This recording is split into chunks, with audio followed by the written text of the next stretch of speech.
Bom dia a todos. Hoje a gente vai dar seguimento à aula que a gente iniciou na semana passada, de doenças neurometabólicas hereditárias, agora com a parte 2, a continuação. Ao final dessa aula, a gente tem que ter um conhecimento, né, sobre o processo de mielinização, que a gente já falou na última semana, o papel da ressonância magnética na identificação, no reconhecimento dos padrões, aqueles conceitos importantes que a gente também já falou, de leucodistrofia, leucoencefalopatia, o que é uma hipomielinização, um retardo de mielinização, uma desmielinização, uma desmielinização. A gente tem que ter conhecimento também das classificações, a gente falou sobre classificações com base na estrutura acometida, e a gente também falou daquela outra classificação, que é aquela com base nos padrões de imagem, nos radiofenótipos, que é a que a gente utiliza, e é a que a gente vai utilizar na aula de hoje. A gente também tem que relembrar, né, as doenças hipomielinizantes, cujo protótipo é a doença de Pelizaeus, e que também já foi falado na aula passada, e lembrar daqueles padrões de imagem que a gente também já introduziu e a gente vai reforçar um pouco mais na aula de hoje. Mas o foco desse momento é a gente discutir sobre as outras leucodistrofias e também sobre as leucodistrofias do adulto. Então, a gente tem aquela classificação que a gente citou na última aula, com base no predomínio de envolvimento, e lembrando que a gente fala predomínio porque em um grau maior ou menor, elas vão acabar afetando tanto a substância branca como a substância cinzenta.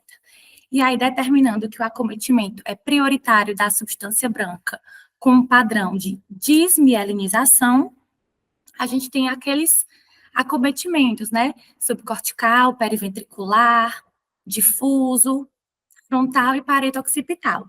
Lembrando que, num quadro mais crônico, né, em longo prazo, vai haver um acometimento difuso da substância branca, sendo até difícil da gente reconhecer qual era o padrão inicial. E aí a gente vai começar com as doenças que têm um padrão mais periventricular de acometimento, iniciando-se pela doença de Crabbe, uma doença autossômica recessiva, que cursa com macrocrania, tem uma distribuição, como eu falei, periventricular, mas pode ser também parede occipital, pode acometer os tratos corticoespinhais, a substância branca cerebelar, pode cursar com alargamento e realce dos nervos ópticos, o tálamo pode estar espontaneamente hiperdenso na tomografia e pode apresentar também aquele padrão com preservação perivenular, aquele padrão estriado que a gente falou na última semana, chamado de padrão tigroide, tá? Então, a gente vê essas imagens. Aqui nessa de cima, a gente tem um acometimento periventricular, a gente consegue ver essas áreas, né, com um sinal um pouco mais baixo, lineares, representando o padrão tigroide. Aqui tem um realce e espessamento do nervo óptico esquerdo. Nessa imagem de baixo, retrata o tálamo hiperdenso na tomografia, que tem uma correspondência aqui com o hipossinal em T2. E aqui só mais algumas imagens, né? Aquele acometimento também que eu falei dos tratos corticoespinhais. Aqui mais uma imagem mostrando o alargamento, né? É um alargamento mesmo dos nervos ópticos. A gente vê aqui que está bem mais proeminente do que a gente costuma ver usualmente. A próxima condição que a gente vai falar, ainda dentro do padrão periventricular, é a leucodistrofia metacromática, também uma doença autossômica recessiva, que também cursa com a preservação dos espaços perivenulares, o padrão tigroide. A gente consegue ver aqui que ele tem uma preservação das fibras em U, né? Então, as fibras em U, aqui elas estão poupadas.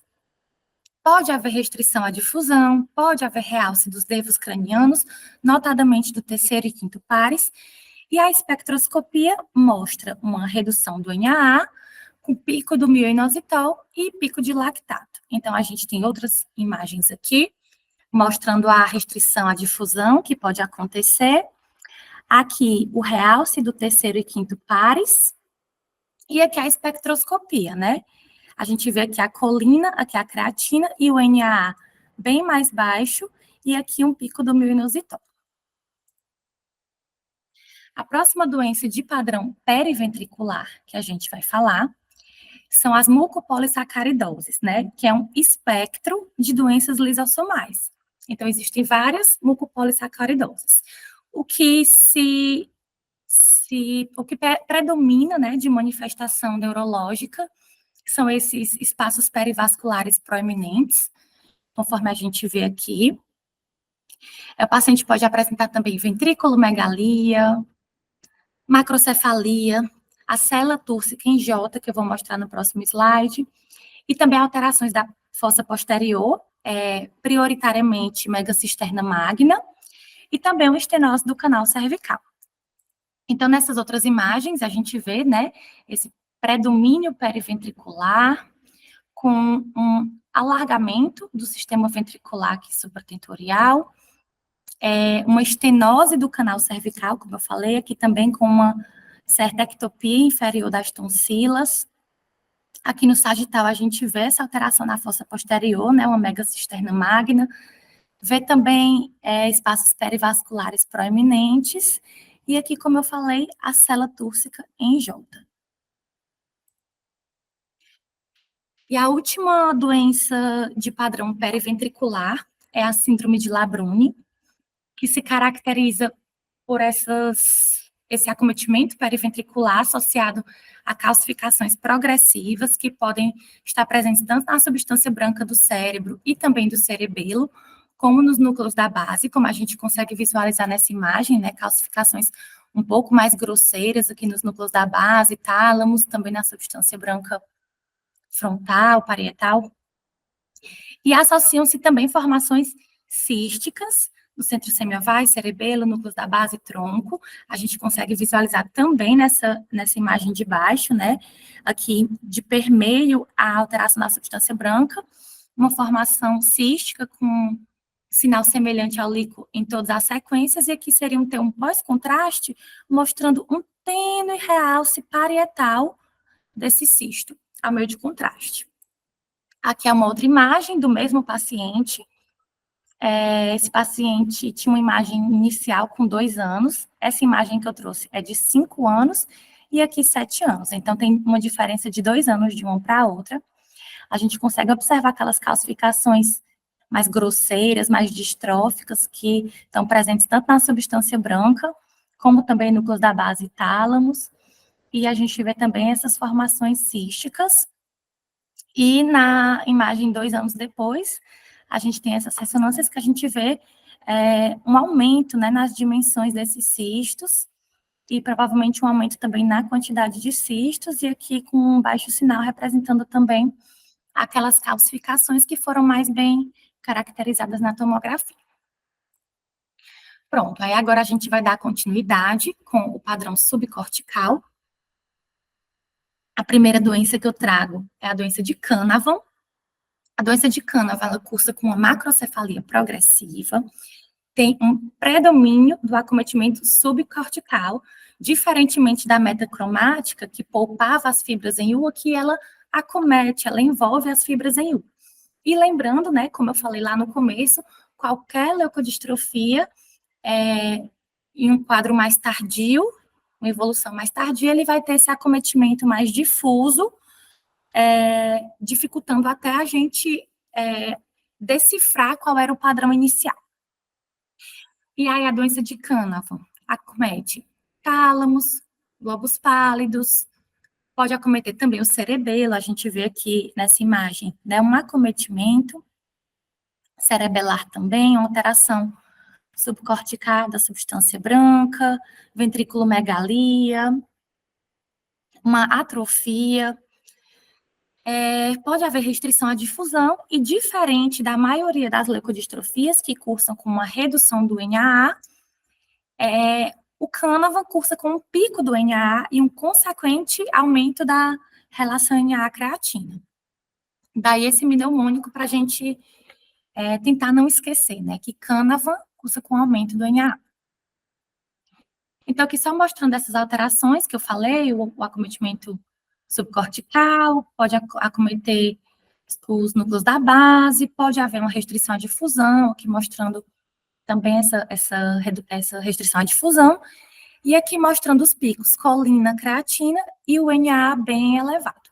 Aqui mostrando um paciente da mesma idade, só para a gente entender o padrão normal, né? Então, a gente vê que esse pico, ele está aqui crescente, mas aqui na imagem superior, ele está anormalmente, né, elevado. A próxima doença de padrão subcortical é a acidura hidroxiglutárica tipo 2.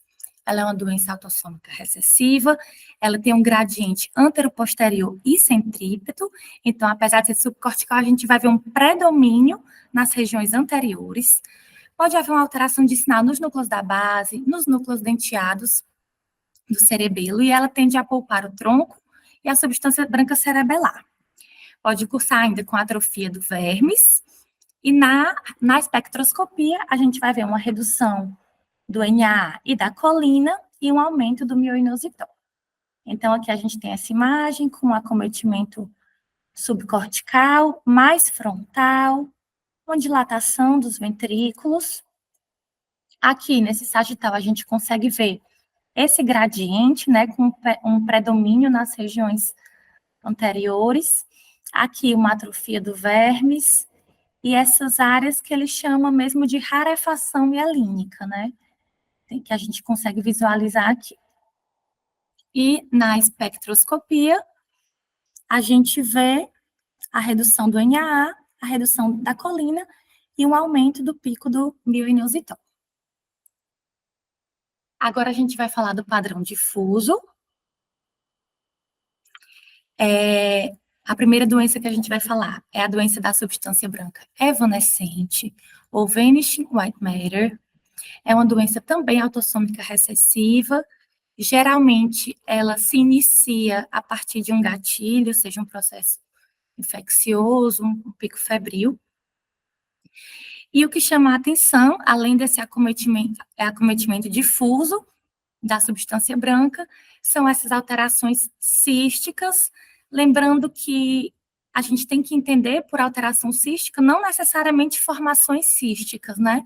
Mas sim esse termo que ele utiliza por vezes nos artigos, né? Essa rarefação mielínica que vai acontecendo até que haja esses espaços com um sinal semelhante ao líquor em todas as sequências, sendo assim chamadas de alterações císticas.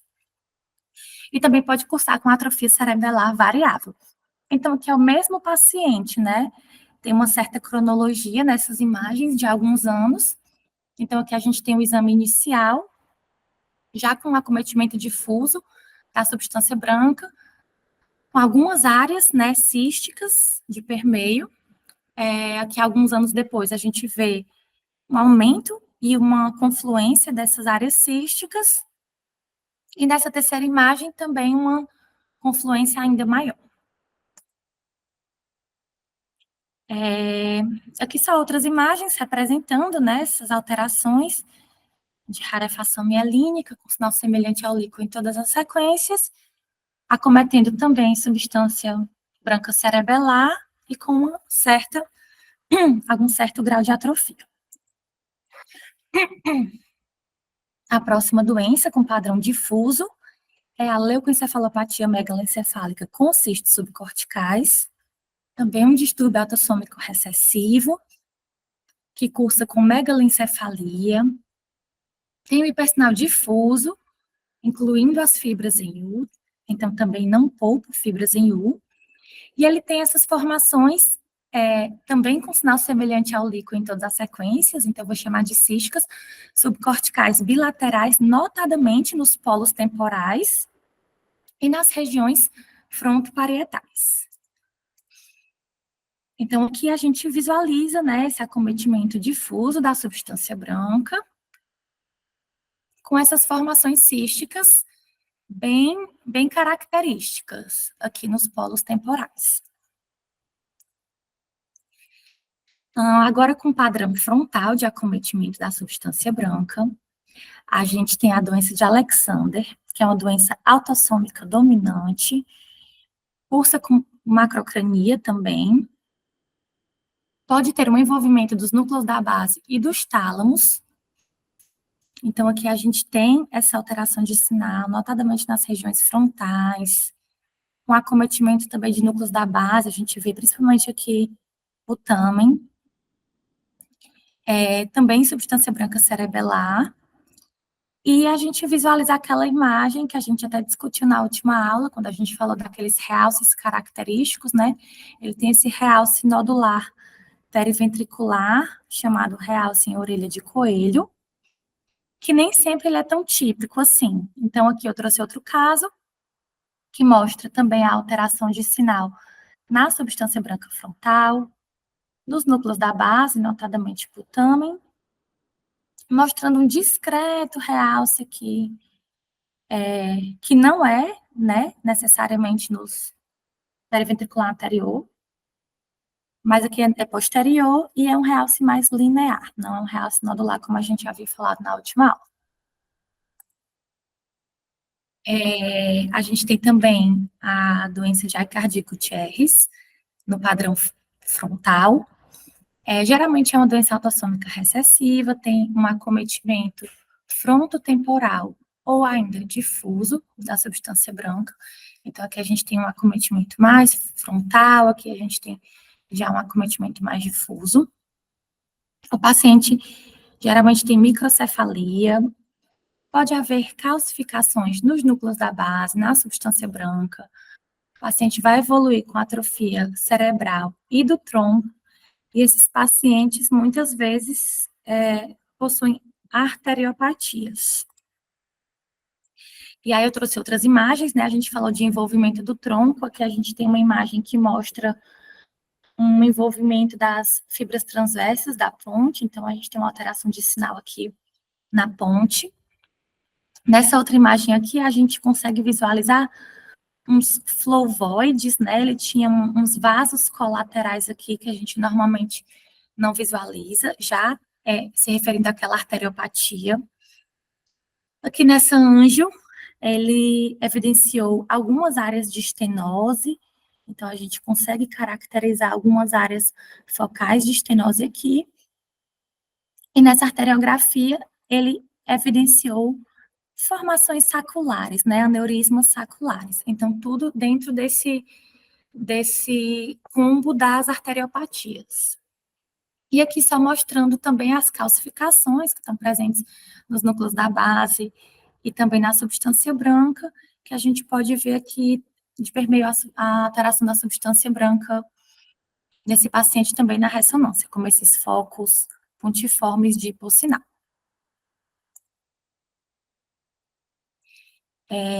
Agora, o padrão parieto occipital, a gente tem a adrenoleucodistrofia ligada ao X, que é uma doença secundária a mutações do gene ABCD1.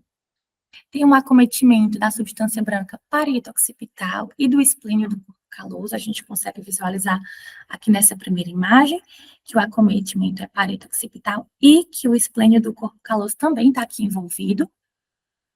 Pode ter um acometimento dos tratos corticoespinhais. E também tem aquele realce que a gente falou na semana passada, que é bem característico, que é o realce realçando, na verdade, ressaltando as 3 zonas de Schaumburg, que seria uma área externa com leve hipossinal, que seria a área de edema, a área de realce em si, que seria a substância branca doente, a substância branca acometida, lembrando que normalmente esses realces, eles podem estar relacionados à doença inicial ou atividade de doença, e essa área aqui, mais com um hipossinal mais evidente, que seria uma área de gliose. Então, isso aqui seriam as 3 zonas de Schaumburg, que é bem característico da adrenoleucodistrofia. E aqui só mostrando também, né, o acometimento parieto occipital, envolvendo também o esplênio do corpo caloso. E na espectroscopia, a gente vai ter uma redução do NAA, com aumento da colina e também um pico aqui de lactato. A próxima doença é a fenilcetonúria, uma doença autossômica recessiva, que cursa com alteração de sinal, que pode ser tanto periventricular como parede occipital. A gente visualiza aqui essa alteração de sinal, e aqui nessa outra imagem a gente vê que ele tem uma restrição à difusão. Esses pacientes também podem apresentar uma atrofia, e na espectroscopia a gente consegue ver esse pico de fenilalanina, que vai ressoar aqui em 7,3 ppm. Então, aqui a gente tem normal, com a NA, colina, creatina,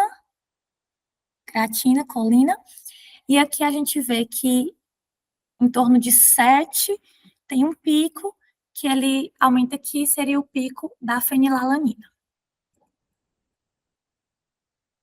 A gente tem também a doença de Niemann-Pick tipo C, que é um distúrbio autossômico recessivo, que cursa com atrofia cerebral, atrofia cerebelar, hipocampal, da substância cinzenta profunda, também do mesencéfalo. Então, essa atrofia do mesencéfalo, ele leva a uma redução da relação mesencéfalo-ponte, porém não tanto como aquela observada nos pacientes com PSP.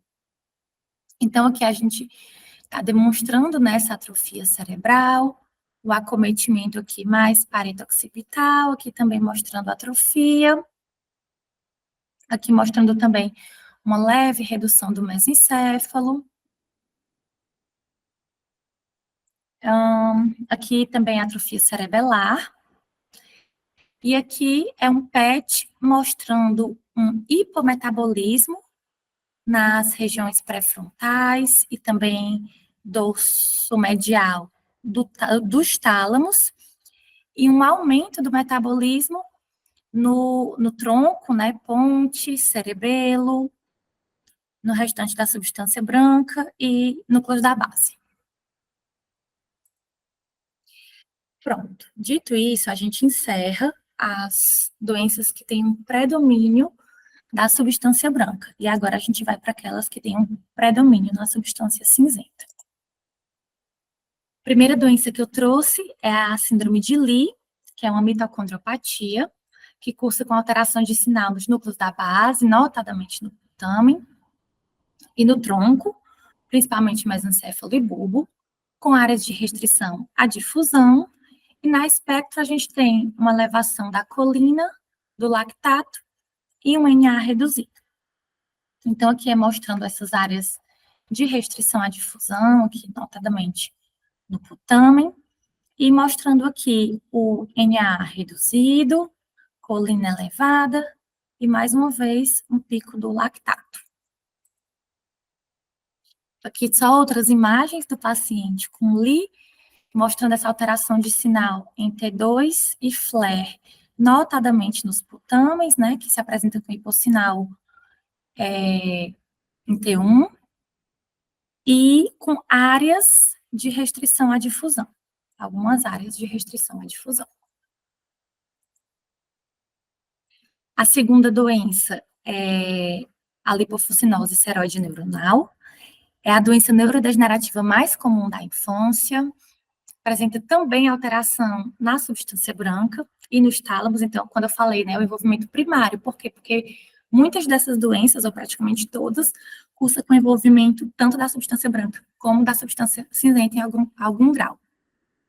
Então, ela tem alteração na substância branca, tem alteração dos tálamos, apresenta atrofia cerebral e cerebelar. Então, aqui é mostrando, nessa primeira imagem, uma alteração difusa na substância branca, dada por hipersinal em T2 e flare, um hipossinal nos tálamos, uma atrofia, né, uma proeminência desses espaços licóricos, aumento do sistema ventricular também, atrofia cerebelar, como a gente consegue visualizar aqui, e na espectroscopia, um pico do mioinositol.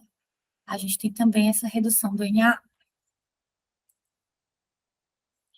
A gangliosidose, GM1 e GM2, elas têm um padrão de imagem semelhante, são também doenças lisossomais, cursam com alteração de sinal nos tálamos, nos núcleos da base, na substância branca, e o paciente, por vezes, tem macrocefalia. Então, aqui é mostrando um hipersinal no aspecto posterior do putamen, associado a uma leve atrofia. E aqui nas sequências gradiente eco, a gente consegue visualizar um depósito de hemosiderita, provavelmente. Aqui na tomografia a gente vê esse tálamo hiperdenso, que na ressonância a gente vê com um hipossinal em T2 e um hipersinal em T1. A hiperglicidemia não cetótica é uma outra condição, um acometimento principal da substância cinzenta. Ela cursa também com a agenesia do corpo caloso, tem lesões na cápsula interna, na ponte, como a gente visualiza aqui nessas imagens D e E, né? A gente consegue observar essas alterações na cápsula interna, na ponte, com restrição à difusão. Aqui a gente observa também, no paciente com hiperglicemia não cetótica, uma alteração de sinal unilateral no putamen direito. Esse paciente tinha coreia.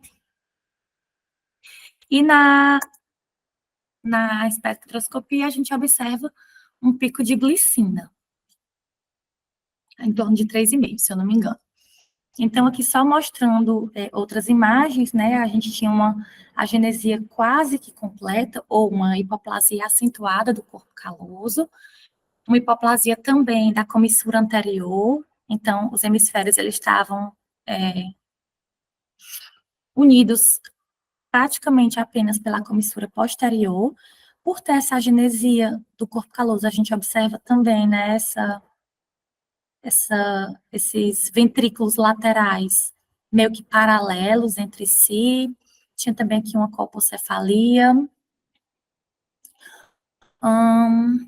E acho que basicamente isso. Tinha algum grau de alteração de sinal na substância branca. E era isso. E também nos núcleos da base. A acidose glutárica tipo 1 é um defeito do metabolismo intermediário, deficiência da glutarilcoenzima A, desidrogenase. Ela cursa com hipoplasia das regiões operculares e um consequente alargamento desses espaços licóricos. Como a gente visualiza nessa primeira imagem, né? A gente tem essa hipoplasia das regiões operculares, com uma proeminência aqui da fissura silviana, por exemplo, e a gente tem esse esquema que eu retirei de um artigo, que ele traz justamente os achados, né? Ele chama essa fissura silviana subopercularizada, digamos assim, e ele fala que é o sinal da asa de morcego, né? E aí a gente tem outros achados, a gente tem um edema nos núcleos da base, a gente tem esses hematomas subdurais, e aqui nessa outra imagem, mais uma vez, mostrando a proeminência dos espaços licóricos. Na espectroscopia, a gente tem um pico de lactato, que pode ser visualizado aqui. A próxima doença é a doença da urina e xarope de bordo. Ela tem essas áreas de restrição à difusão nos tálamos, mesencéfalo, ponte, substância branca cerebelar. A gente consegue visualizar aqui nessas imagens. E a gente tem, ele fala, né, edema intramielínico, naquelas regiões que já estão mielinizadas ao nascimento, e edema vasogênico nas outras topografias. Então, a gente vai ter esse edema mielínico apenas nas substâncias que já estão mielinizadas ao nascimento. Na espectroscopia, tem um pico de aminoácidos de cadeia ramificada. Então, a espectroscopia também pode nos auxiliar nesse caso. Por quê? Porque a doença do xarope de bordo, muitas vezes, ela tem uma imagem semelhante à hiperglicemia não cetótica e alguns casos de Canavan também. MELAS, que é a encefalopatia mitocondrial com acidose lática e episódios stroke-like. Ela é uma condição que cursa com infartos agudos e crônicos, se apresenta com calcificação nos núcleos da base. A gente consegue ver aqui nessa tomografia essas calcificações bem importantes e simétricas nos núcleos da base. Cursa também com atrofia, e a espectroscopia, ela pode mostrar um pico de lactato. Então, aqui nessa primeira imagem, a gente vê uma alteração de sinal cortical aqui, meu parede occipital, acho que talvez temporoparede occipital, com restrição à difusão, era uma alteração isquêmica, né, aguda. Aqui na anjo, a gente viu um engurgitamento, uma proeminência da artéria cerebral posterior, e tinha também aqui um aumento da perfusão, nessa região occipital direita. Tá aqui para a gente entender. Outro caso, né, a gente tinha esse paciente que tinha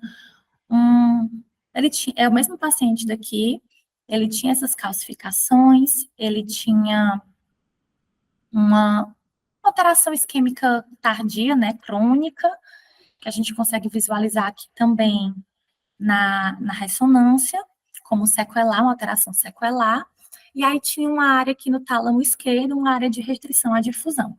Então, lembrando que o MELAS, ele cursa com infartos agudos e crônicos. E aí, na espectroscopia, ele fez a espectroscopia tanto no córtex alterado, como também no córtex normal. E o que se evidenciava é que as alterações estavam presentes tanto no córtex alterado, como também na cortical, que estava preservada. A próxima doença de Fabry, uma doença lisossomal ligada ao X. Ele tem um sinal característico, que é o sinal do pulvinar, que a gente falou, às vezes, de alto sinal em T2, ou na tomografia, espontaneamente hiperdenso, mas o sinal do pulvinar, diferentemente de outros hipersinais que a gente é acostumado a falar, ele é um hipersinal em T1. Então, a gente consegue visualizar nessa imagem aqui o sinal do pulvinar, que seria em T1. Além disso, ele cursa com alterações vasculares, esses vasos aqui alongados, por vezes com dolicoectasia da basilar. Então, aqui a gente consegue já visualizar, a gente nem precisa de um anjo para isso, né? A gente vê uma artéria basilar bem proeminente aqui, bem aqui no sagital também, uma artéria basilar mais calibrosa. E também pode cursar com eventos isquêmicos, notadamente da circulação posterior, pelo motivo que a gente falou, né? A gente consegue visualizar aqui uma alteração aguda no cerebelo, no hemisfério cerebelar direito, e a gente tem essas alterações principalmente por conta dessa dolicoectasia da basilar. Mas, além disso, a gente tem todos aqueles achados de doenças de pequenos vasos. Então, existem pacientes com Fabry que vão apresentar apenas alteração de sinal da substância branca, como se fosse a nossa leucomicroangiopatia que a gente vê todos os dias. Ou vão apresentar lacunas, como a gente vê aqui na imagem C. Ou vão apresentar focos de depósito de hemosiderina, como a gente vê em D. Então, essas alterações a gente visualiza todo dia. Os pacientes com Fabry podem apresentar esse fenótipo de doença de pequenos vasos, mas também podem ter essas outras alterações um pouco mais talvez típicas, mais sugestivas e até mais preocupantes, digamos assim. A próxima doença é a doença de Mengs, é uma herança recessiva ligada ao X, cursa com esses ossos wormianos, que são esses ossos, ossículos acessórios intrastruturais. Ele pode apresentar também uma alteração de sinal nos núcleos da base, na substância branca, um afilamento do corpo caloso, como a gente visualiza aqui, e também coleções subdurais. Ele cursa também com essa tortuosidade dos vasos intracranianos, como a gente pode visualizar aqui. Aqui também, né, com isquemias secundárias a essas alterações vasculares. E é um caso, assim, bem drástico, né, que a gente tem uma diferença de poucos meses dessa imagem A para a imagem B, cerca de 5 meses. E aí a gente, nessa imagem A, já visualiza aqui uns flow voids também, né, essas alterações vasculares que a gente vê no MENS. Tinha também alteração de sinal na substância branca. E aqui uma coleção subdural já bem proeminente, atrofia também cerebral importante. E aí, essas foram as doenças que eu trouxe, com base nos aspectos de imagem de acometimento da substância branca. Mas como a gente falou na semana passada, a gente tem outras formas de dividir, então a gente pode dividir naquelas que cursam com macrocrania, cursam com microcrania, ou perímetro cefálico normal, e aí a gente tem que lembrar dessas doenças que se encaixam em cada tipo. A gente também pode dividir com aquelas doenças que têm ou que não têm cistos, ou, como eu chamei, lesões com um sinal semelhante ao líquor, porque alguns artigos, eles trazem essa nomenclatura, né, e não termos cistos em si. E aí a gente também tem que lembrar dessas condições, a leucoencefalopatia megaloencefálica com cistos subcorticais, que é bem característico os cistos nessas regiões dos polos temporais, acidúria glutárica tipo 1, com alargamento das fissuras silvianas, Labrune, que tem os cistos e as calcificações, as mucopolissacaridoses, como a gente vê aqui, que cursa com os espaços perivasculares alargados, e Venetian White Matter, que seria aqueles cistos periventriculares, aquela rarefação mielínica de permeio à substância branca. Então, é outra forma da gente dividir as leukodistrofias. A gente também pode dividir naquelas que realçam ou não realçam ao meio de contraste, lembrando sempre daqueles realces típicos, né, do Alexander, que é a orelha de coelho, realce periventricular anterior, lembrando que nem sempre ele vai ser assim. No caso que eu mostrei anteriormente, ele era um discreto realce linear periventricular aqui mais posterior. Também lembrar do realce das 3 zonas de Schaumburg, da adrenoleucodistrofia, ele é bem característico. Lembrar que aquelas alterações que cursam com cistos, eles podem apresentar leve realce parietal. Também uma forma de dividir seria quanto à presença ou não de cistos, ou desculpa, de calcificações. Eu trouxe algumas aqui, né? Labrune, Fabry, Melas, Lee, existem outras. Também quanto à presença ou ausência de restrição à difusão, lembrando que normalmente a restrição, ela também está relacionada às fases iniciais ou a fases de atividade da doença. Lembrar da urina de xarope de bordo, que tem aquele realce, que é, inclusive nessa imagem aqui, bem, realce não, aquela restrição, nessa imagem aqui, bem típico. A hiperglicidemia não cetótica também pode ser semelhante. A leucodistrofia metacromática também pode apresentar realce aqui na substância branca. Mitocondriopatias.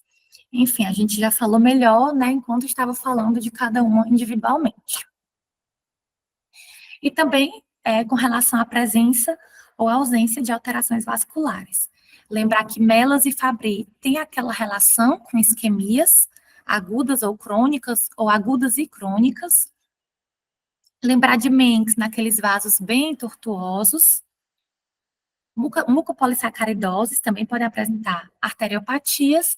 E o Aicardi, que é essa outra imagem que eu trouxe aqui, né? Os aneurismos saculares, também tinha algumas estenoses focais. E aí, encerrando as leucodistrofias, a gente ainda tem um tempinho para falar sobre as leucodistrofias do adulto. É importante a gente tratar desse assunto porque, apesar de serem doenças geneticamente determinadas, muitas vezes elas podem ter essa manifestação mais tardia e, quando se manifestam de forma mais tardia, elas podem ter achados clínicos e de imagem distintos daqueles observados em crianças. Também é importante a gente saber diferenciar esse acometimento difuso da substância branca, como a gente vê nessa primeira imagem, de um acometimento mais irregular, como a gente vê na doença de pequenos vasos, que a gente pega praticamente todo dia, na prática. E aí, o artigo que eu usei como base foi esse, é um artigo muito legal, recomendo a leitura. São muitas doenças, eu não trouxe todas, selecionei algumas. Lembrar que no adulto eles também seguem aqueles padrões que a gente falou, parede occipital, frontal, periventricular, subcortical, com envolvimento do tronco e com envolvimento do cerebelo. E esse é um dos artigos que eu falei, que ele não chama de cistos, né? Ele chama de lesões com sinal semelhante ao líquor, porque ele bota como cistos, lacunas e cavitações. E aí ele também usa, né, a presença ou não dessas imagens, calcificações, microhemorragias, realce, picos anormais na espectroscopia, envolvimento da medula. Então, a primeira doença que eu trouxe com acometimento no adulto é alteração, adrenoleucodistrofia ligada ao X, que com alteração na substância branca parede occipital, esplênio do corpo caloso, pratos corticoespinhais, pode haver focos de realce, que eles vão indicar atividade ou progressão, e também pode apresentar atrofia da medula espinhal.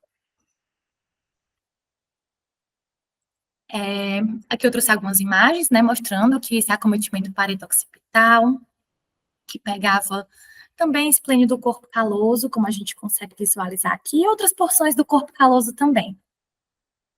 Os tratos corticoespinhais, aqui pegava também substância cinzenta profunda, e o que era interessante aqui, que era de diferente também, era que ele cursava com uma atrofia isolada da medula dorsal, como a gente consegue visualizar aqui nessa imagem. Como eu falei, ele tem um acometimento parede-occipital, mas por vezes pode ter um acometimento da substância branca frontal, como eu coloquei aqui também, e inclusive frontal e parede-occipital, que nesse caso estaria relacionada a um pior prognóstico. Então, aqui eu estou mostrando uma imagem que havia um acometimento frontal, e aqui com aquele mesmo realce das 3 ondas de Schaumburg, como a gente visualizou nas imagens anteriores da leucodistrofia.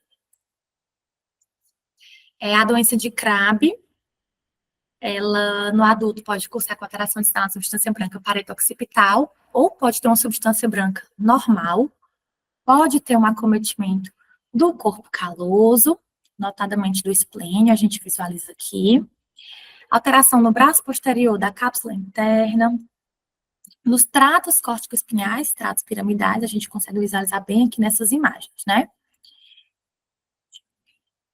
E aqui também só uma imagem que eu achei bem bonita, que mostrava bem esse acometimento do esplênio do corpo caloso, e mostrava bem bonito também dos tratos córtico-espinhais. Eu trouxe também a xantomatose cerebrotendinha, porque há algum tempo atrás a gente estava até discutindo isso na sala de laudo. Ela pode cursar com alteração na substância branca cerebral e cerebelar profunda, como a gente visualiza aqui. Na espectroscopia vai ter aumento do lipídio lactato, pode ter depósito de hemosiderina, mas aí o paciente ele vai apresentar os xantomas, né, aqui no tendão do calcâneo, como a gente visualiza aqui em imagens de ultrassom também. Então, essa alteração no exame físico vai também nos ajudar. De acometimento neurológico, basicamente a alteração da substância branca cerebral e cerebelar, que pode apresentar ou não os depósitos de hemosiderina.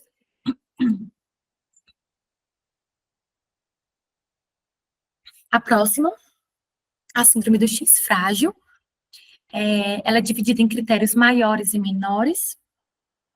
Entre os critérios maiores estão as lesões no pedúnculo cerebelar médio, como a gente visualiza aqui, e no esplênio do corpo caloso.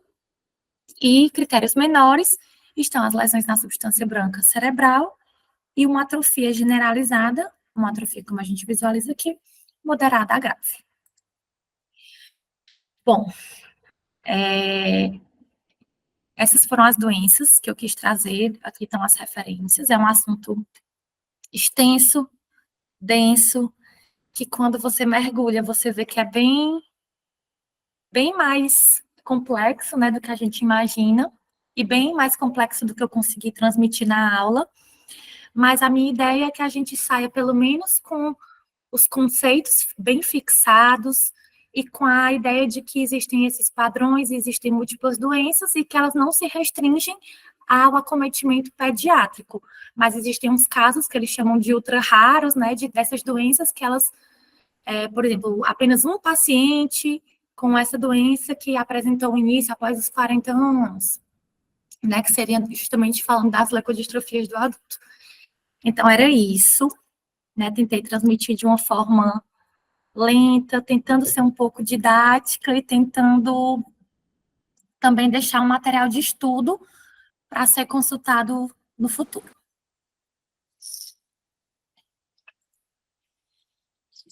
Marina, bom dia, foi excelente a aula, tá?